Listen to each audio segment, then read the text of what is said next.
So now we get to do something I've been excited for. I have producer, photographer Jason DeBose here.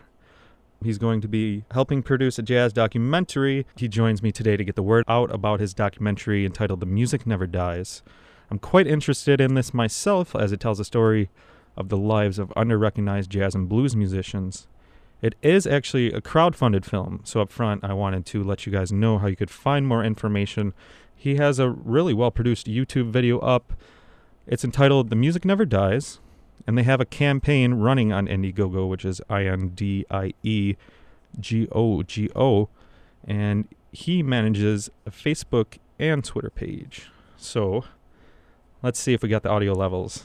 Hello, Jason. How you doing? Good. All right, that's working beautifully. Now, Jason, the director, Edward Hillel, born in Canada and Harlem-based now, how did he get started? How did he get involved in this undertaking? First, he moved to Harlem as an artist.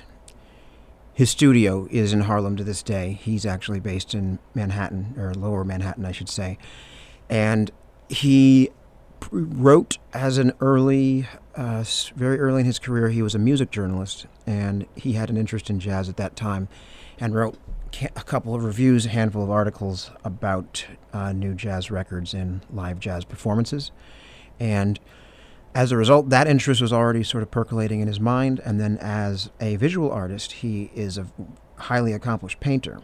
And that in Harlem sort of led him in a networking context into the lives of a lot of people who were involved in all things visual arts and musical arts, etc. And among the artists that he met right offhand was the central figure of our film presently. We've shot quite a bit of footage, roughly 12 hours so far, and we're now building towards shooting the remainder.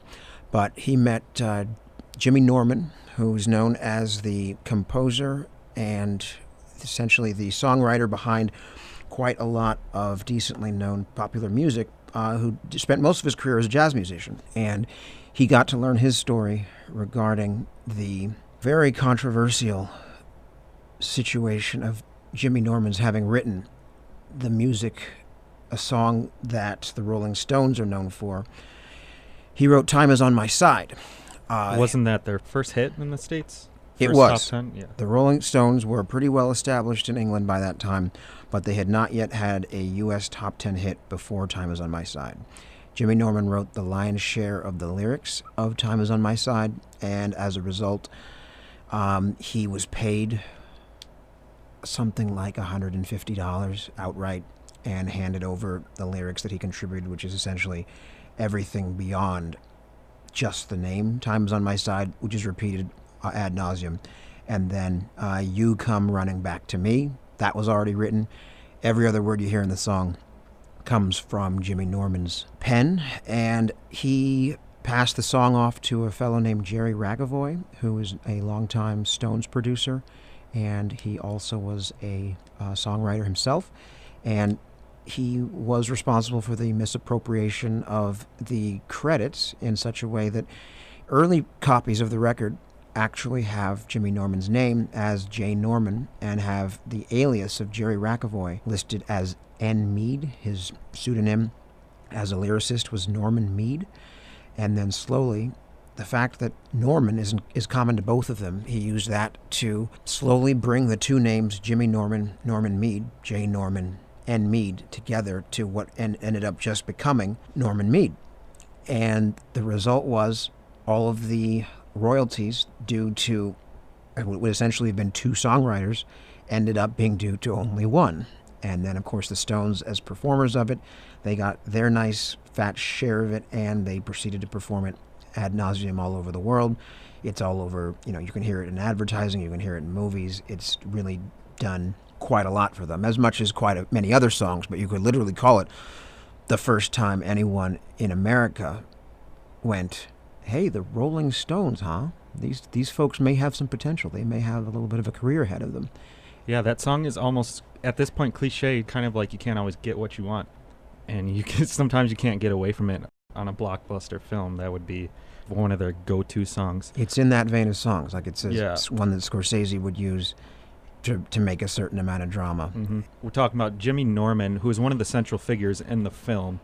But going back, how did you get involved with Edward Hillel, the director? How did you meet him, and how did that come about? Yeah.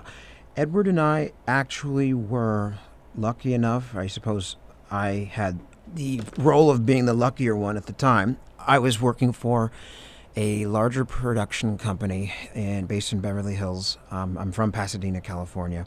And after film school, I got a couple of jobs in Hollywood that landed me in the presence of a company that flew regularly to Europe, specifically to Bucharest, Romania, to shoot their films. And I was allowed to go twice.